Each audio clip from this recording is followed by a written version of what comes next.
გამარჯობა. ჩვენი შემდეგი გაჩერება ესპანეთის დედაქალაქი მადრიდია. შევეცდები ამ ქალაქზე ისეთი რაღაცეები მოგიყვეთ, რაც არ იცით, მაგრამ გაინტერესებთ. გამოიწერეთ არხი და გამომყევით.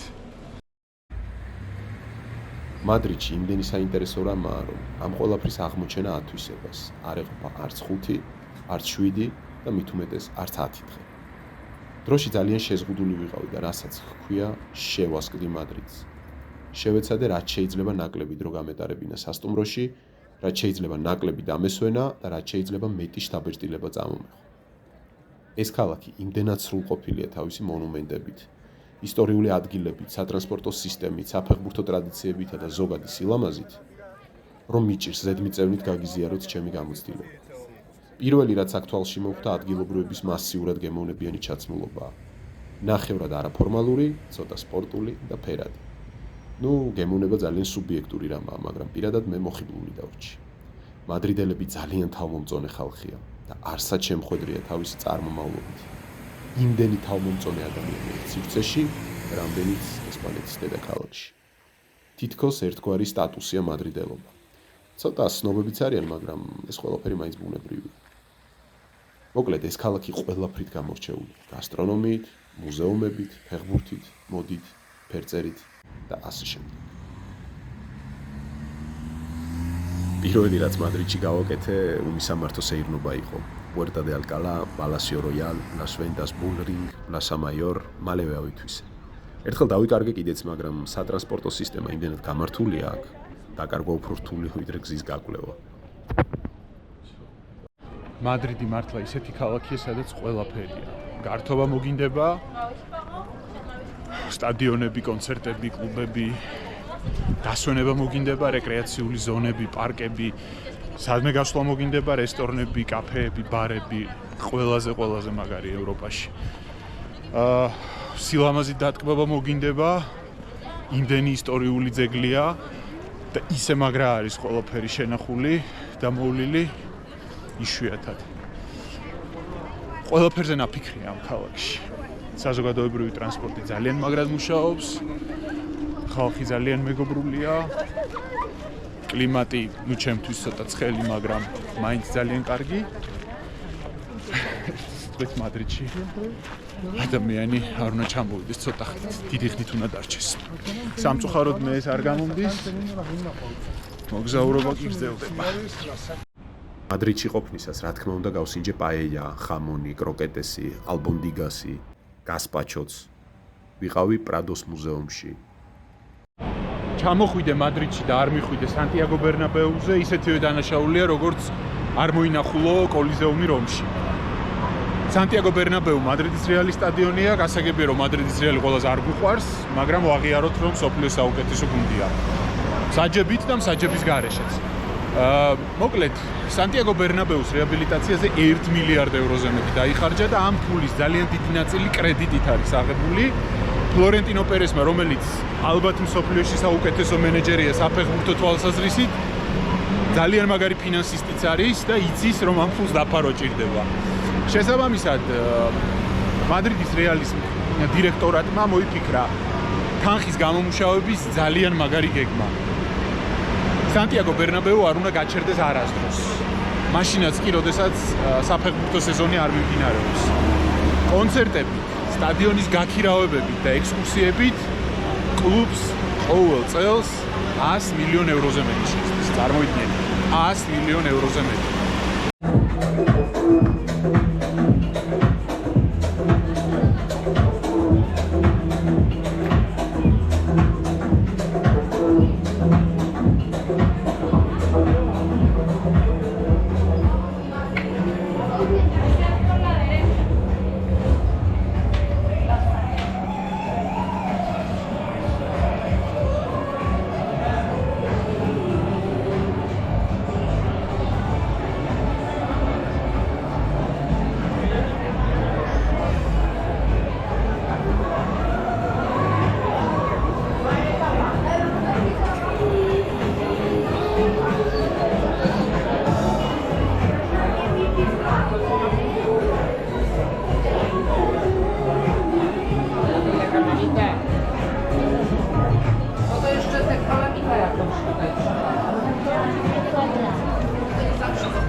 შევთავაზა გამარჯვების მუზეუმია. და მუზეუმის გარდა ძალიან ბევრი საინტერესო რამ არის. მაგრამ საყვარელ გუნდებს არ იცვლიან. ძალიან მაგარია სანტიაგო ბერნაბეუ. ძალიან ლამაზი, მასშტაბური და ყოველ ფეხის ნაბიჯზე ჩანს, რამდენი ფულია დახარჯული, გემოვნებითაა გაკეთებული და ხალხი ბედნიერია რა. ყველას ეთყობა რომ ფეხბურთი ცხოვრობს, ყველას ეთყობა რომ ერთ სულიად სრუტის დაიწყება ახალი სეზონი და ყველას ეთყობა რომ ახალ ტიტულებს ელოდებიან. ბოლოს როცა სანტიაგო ბერნაბეუზე ვიყავით, 3-1 მოუგეთ რეალს, მაგრამ ბოლო წამზე დადებული საეჭვო პენალით გამოვა. Attenzione, pallone che viene calcio di rigore. Calcio di rigore per il Real Madrid. Ma non è incredibile, ma non è possibile. Non è possibile. Al 90esimo non è possibile. Ma come si può dare un rigore? Ma non è possibile. Sono curioso di vederlo, Francesco. Sono curioso di vederlo. Espulsione per Buffon. Ma non è possibile.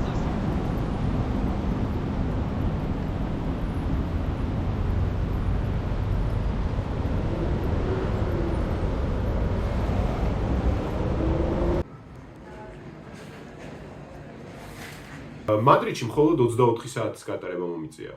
საკმაოდ მცირე ხნის. შესაბამისად ძალიან ბევრი რაღაც გადაღება ვერ მოასწარი. ერთი მხრივ საქმე, მეორე მხრივ მასალის შეგროვება, არ არის იული გამბავი. მაგრამ არის რაღაცები, რისი მოყოლაც კიდევ მინდა. მაგალითად მინდა ვახსენო აუცილებლად დიქტატორი ფრანკო. დიქტატორი გენერალი ფრანკო. ადამიანი, რომელიც სხვა შორის მადრიდის რეალთანაც ახლო კავშირში იყო, კომაგობდა ამ გუნდს და ამიტომაც ძალიან ბევრი დღემდე ადანაშაულებს სამეფო კლუბს იმაში, რომ დიქტატორი მფარველობდა და ამიტომაც იგებდა. დიქტატორი ფრანკო 1975 წლამდე მართავდა ესპანეთს თავისი რკინის ხელით და ეს იყო კაცი, რომელმაც თავისი სამხედრო რეპუტაციით მოახერხა და მოვიდა ხელისუფლებაში. მოვიდა ხელისუფლებაში იმ დროს, როდესაც ევროპა ქაოსში იყო. მეორე მსოფლიო ომის დროს მოახერხა და ესპანეთს შეუნარჩუნა ნეიტრალიტეტი. ხოლო მეორე მსოფლიო ომის დასრულებისთანავე დაიწყო საკმაოდ მძიმე რეპრესიები, რომელსაც ასეულობით ადამიანი ემსხვერპლა. სხვათა შორის დღეს დემოკრატიულ ესპანეთში იმ სიმბოლოების გამოყენება და აფიშირება სასტიკად იგრძელება, რაც ფრანკოს მმართველობის ხანასთან და წინა კონსტიტუციასთან არის ასოცირებული.